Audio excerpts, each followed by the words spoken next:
Date with the Angel, starring Betty White, Bill Williams as Gus Angel.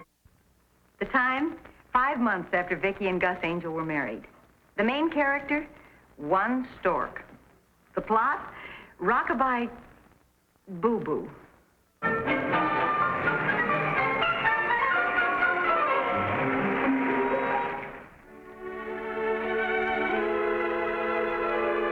Doctor always gives long, reassuring talks to new mothers when babies get close. Oh. Mr. Clemson and my husband are picking us up here. Going to take us to lunch. That's all for today, Mrs. Clemson. Now remember, stay on the protein diet with an occasional bit of cuttlebone. Cuttlebone? For the stork. Vicki, Dr. Gordon says only in 3 more weeks. About. And that's barring any unscheduled flights. Oh, honey, that's wonderful. Wilma, did you tell Dr. Gordon what we were talking about? Dr. Gordon, in the last month or two, George has become quite nervous. But you've seen him. Yes, I have. We have a medical term for his condition. He's coming unglued. Honey, he even checked to make sure you really went to medical school. Yes, I heard that. I understood he was very much upset when he found that I graduated 5th in my class. He wondered if they could get the 4 ahead of me. Well, do you think you might talk to him, Doctor? I love him, but he's wearing me out with attention. Can't you see that idea is plain stupid? I'm telling you, Gus, I don't trust that elevator. Oh, hi, Doc. Hi. Hello, Mother. Oh, Gus. Hi, sweetheart. Hi, Now, what's this about the elevator? Well, this is an old building, and I don't want Wilma riding that elevator. That thing's on its last legs. How's she going to get downstairs? Well, she can lean on me, and we'll walk down. 11 flights? I just don't want her all joggled up. That's all. Right? Well, I'm all joggled up just thinking about it. I'm sorry, Doc. I'm not myself these days.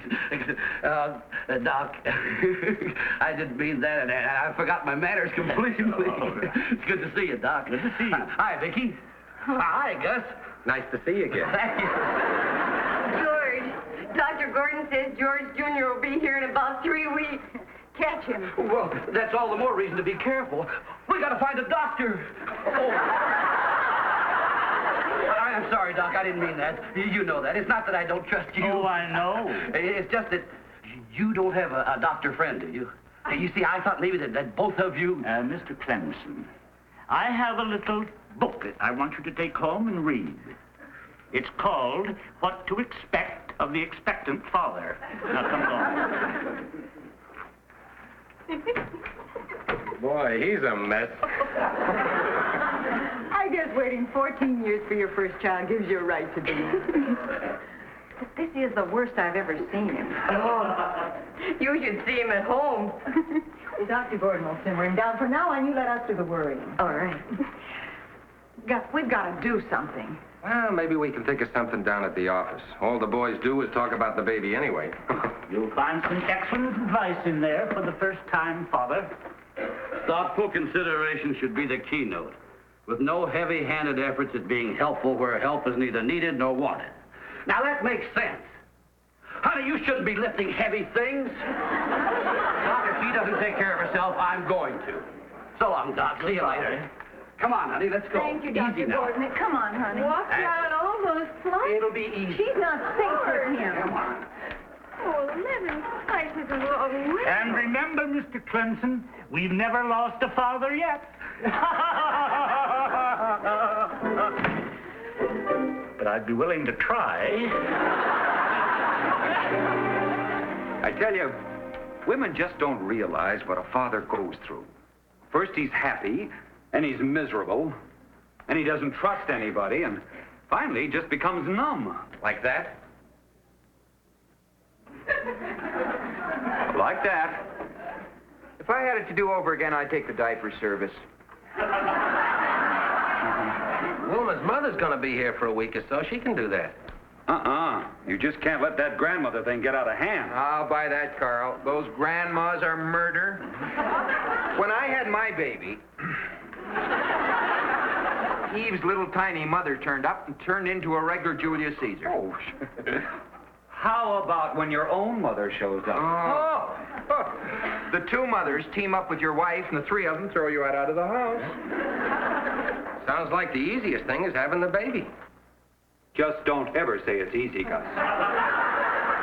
You've no idea how I suffered. You know Eve was in there darn near 2 hours? Naturally, it was a boy. Somewhere I heard that the first one usually is a boy, is it? Always, always.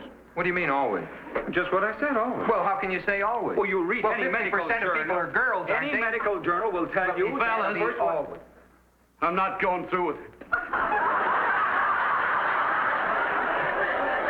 It's a little late to back out now, George. Besides, it'll be the first office baby. Go ahead, George. We all want to be uncles. All right. Well, Shall I have tea sent in, gentlemen? Oh, I couldn't eat a thing. George, try to get your mind off the baby and onto your work. You think no one around here ever had a child before? well, as we were saying, sir, it is the first office baby. Yes, I know, but I don't like to see business come to a complete standstill for personal matters. I understand, sir. How's Wilma holding up? George seems to be her main problem. He's so worried about her that she just isn't getting the rest she should get. She has to put up with it for 3 more weeks, sir. 3 weeks? Yes, sir. I was going to ask either you or Koenig to run down to San Diego for a couple of days on that Sheffield account. But it might simplify things to send Clemson. He'd never go, sir. He has no choice. Clemson! It's routine fire insurance. He can't possibly do anything wrong. And it's only a half an hour's flying time if Wilma should really need him. Clemson, Angel's in a bit of a bind on that Sheffield deal down in San Diego, so I'm sending you. Thank you. Oh, you'll be able to handle it easily. It's a simple thing for you. After all, you're one of the best men I've got.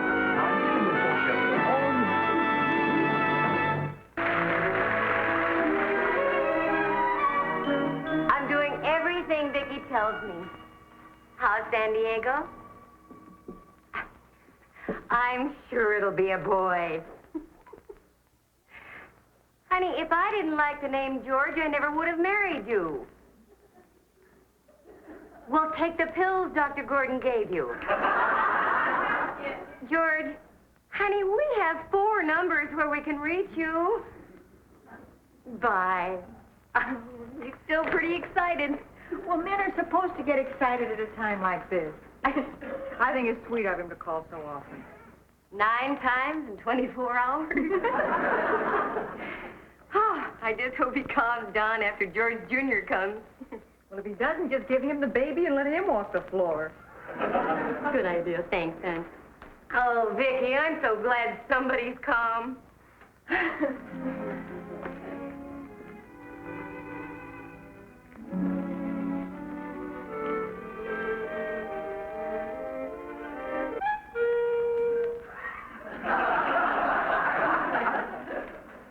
I just wish you could stay right here till the baby arrives. Mm-hmm. Anything special you feel like for dinner?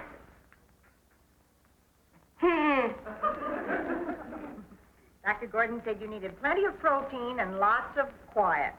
Guess we better find you some quiet protein. Wilma? Vicki, I think we better go to the hospital. All right. Now, you sit right there, and your hospital bag's all packed. I'll call the doctor, and we'll get the car out, and we'll be on our way.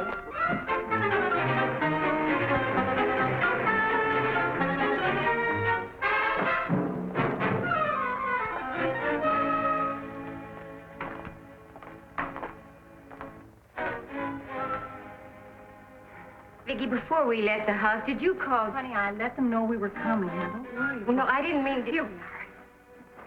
What I meant was, did you really call? I called the doctor, and I let them know down at the office. Now, you sit right here and relax. Miss, Nurse.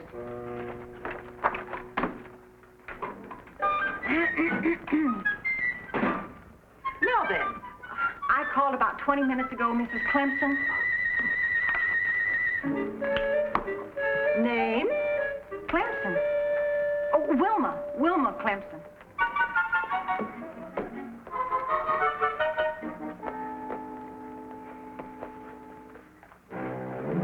She prints.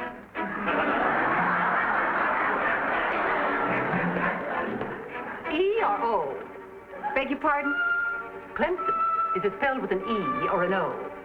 Oh, E. Oh, and there's an O, too, at the end. Clemson. Address? 717 West Guthrie Avenue. Would it be possible to hurry just a little? Excuse me.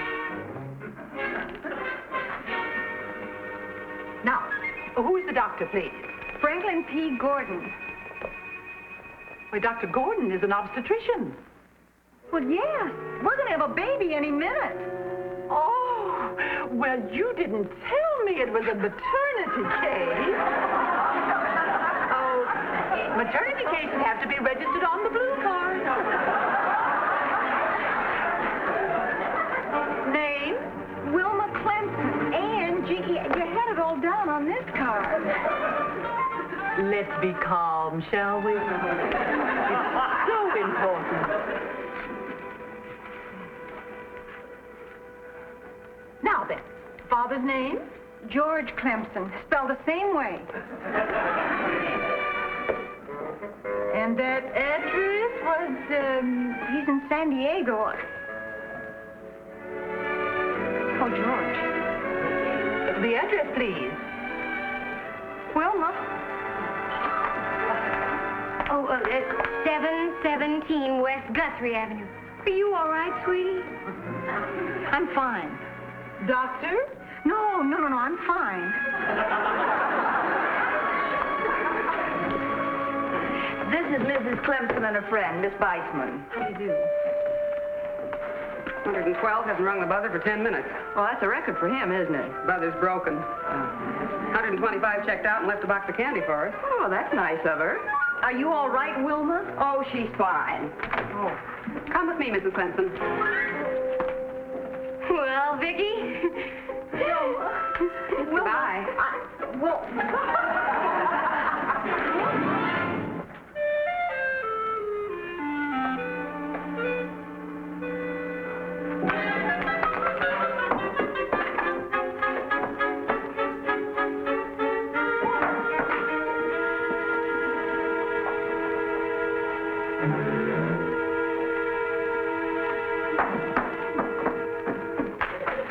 Here, I have 2 nickels. Thank you, but I have to call San Diego. Well, reverse the charges.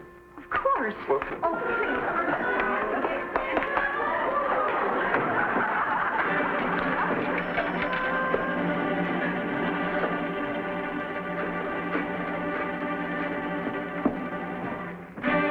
Mom, guess what he is, a boy or a girl? How'd you guess? 8 pounds. And there's a lady outside the booth here, and even she looks stunned. Call Dad, will you, Mom? He's a giant.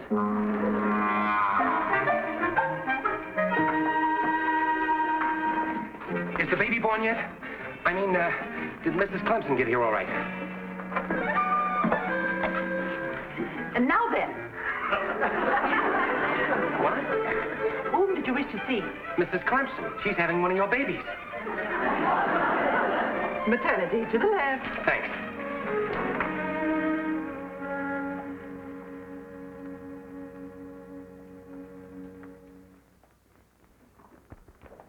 We're having more put in. Thank you.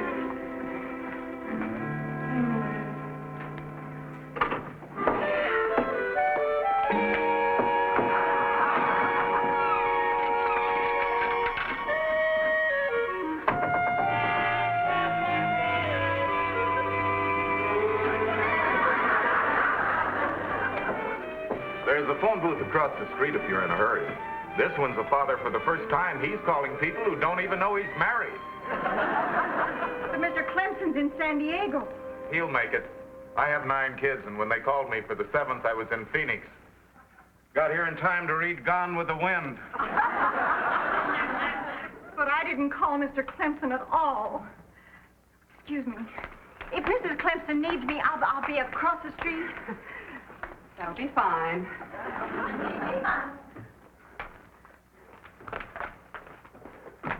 Vicki! Gus! Gus, I've done a terrible thing. I forgot to call George. He should be here to have this baby, and nobody called him. Sure they did. When you called me, I told Ross to call him. You did? Sure, and you should see the excitement down at the office. Oh, darling, what would I ever do without you? You just can't imagine the relief. What did he say? I'll have to ask you to keep your voices down. How's Wilma? Any word on Mrs. Clemson while I was gone? Nothing further. Oh, sweetheart, she was so brave. I wish you could have seen her. And that gentleman right over there had an 8-pound boy, and he's telling everybody. Oh, and I want you to meet Mr. Davenport. Mr. Davenport, this is my husband. The name's Nemeth. I told her I sell furniture.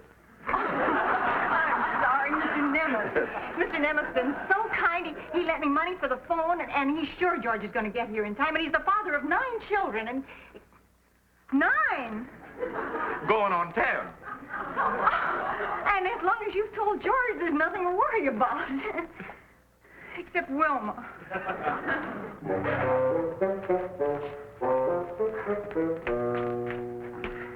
Here, you! Come back here. Don't you realize you're in a hospital? Now then, whom did you wish to see? Mrs. George Ignatius Clemson. Now I'll take your name. Thompson. Well, Nurse Thompson, I'm going to see the superintendent. Here, where are you letting that fellow through? You, come back here. Ross, I didn't know it was you. The heck you didn't. Why are we being detained? Whom did you wish to see? Mrs. Clemson, please. Maternity, to the left. Well, now, I could have told him that. Her name is Thompson. When this thing is all over, I'm going to talk to the superintendent about this.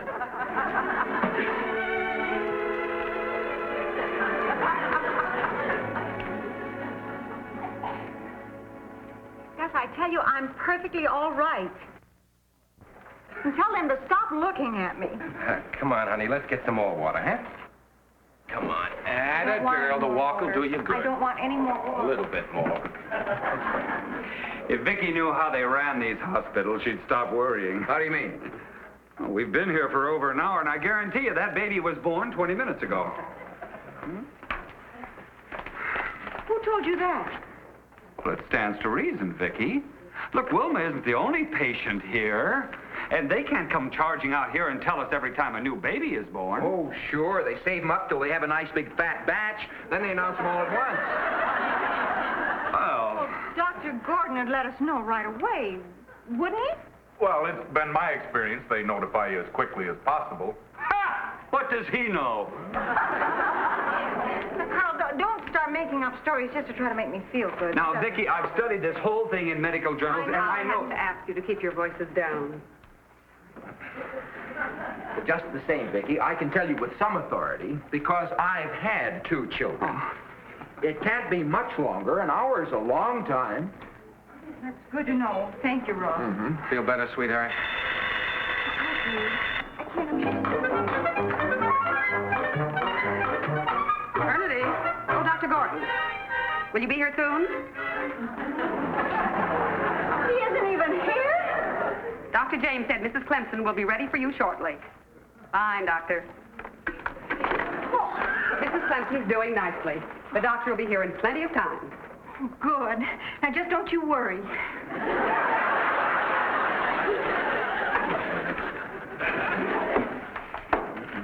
Well, I guess that takes care of everybody.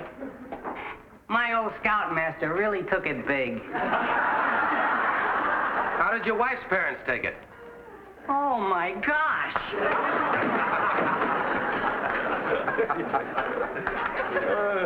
Incidentally, Ross, what did George say when he heard the news? I wish I'd heard him. What did he say? How should I know? What was his reaction, Gus? Didn't anybody call George? Well, Ross, you were saying you were going to... Oh, thanks for the tip. Long distance? There's a bullet across the street. I don't know. Well, maybe Mr. Malcolm. Oh, Mr. Malcolm, do you know that the Angels forgot to notify Clemson? It wasn't Vicky's fault. Well, somebody should have done it. Gentlemen, please. I notified Clemson naturally. I called him the minute Gus told me. Well, that was real executive thinking. Yes, sir. I go along with Ross on that, sir. That was real executive. Thompson, this is Weissman in maternity. Don't let any more through for Clemson. I've got all I can handle. Right. 86 on the Clemson.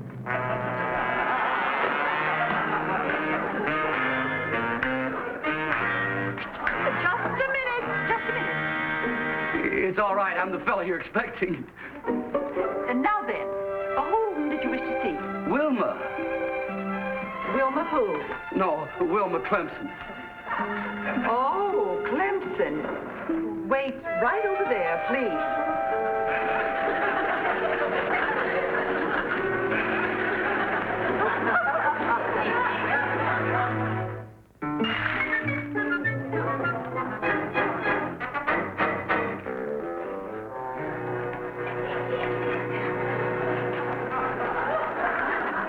Good evening.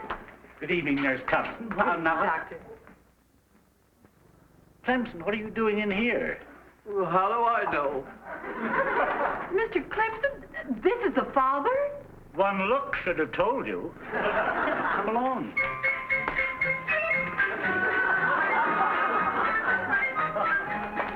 I wonder how Wilma is. Honey, don't pester the nurse anymore. I won't. Mrs. Clemson, it's fine. Nurse, I mean this constructively. I happen to know where Dr. Gordon's office is, and it shouldn't take him any hour and a half to get here. It's been barely 10 minutes since I talked to him.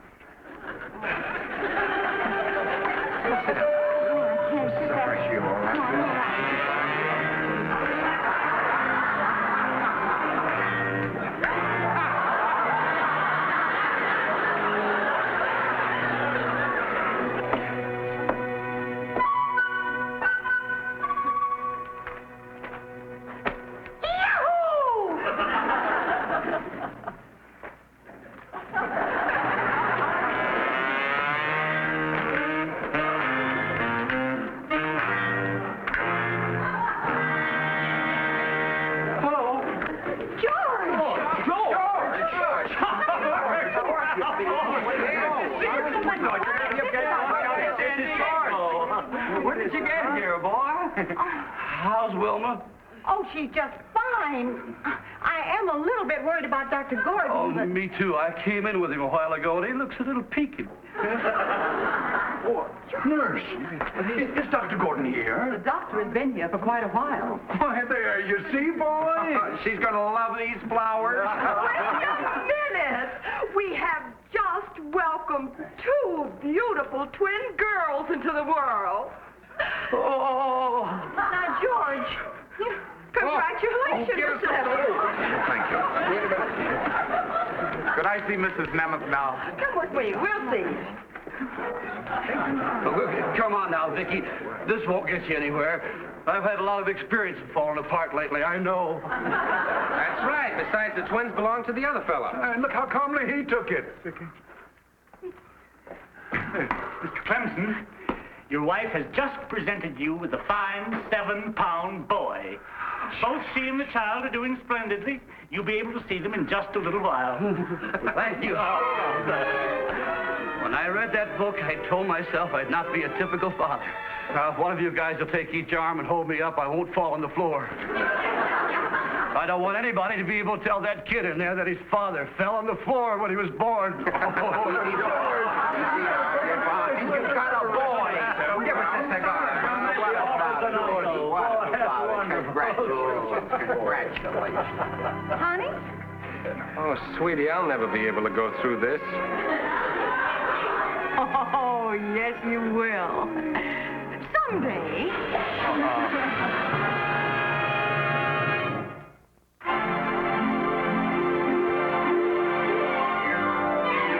Got a a date with an angel. Gonna meet her at 7. Got a date with an angel, and I'm on my way to heaven.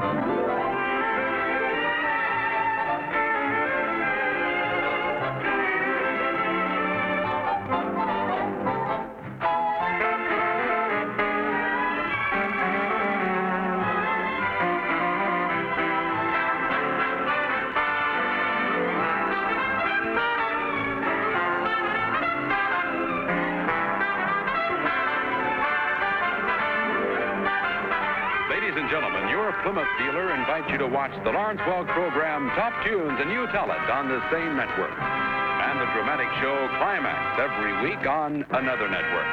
Tom Kennedy speaking. Good night, everybody.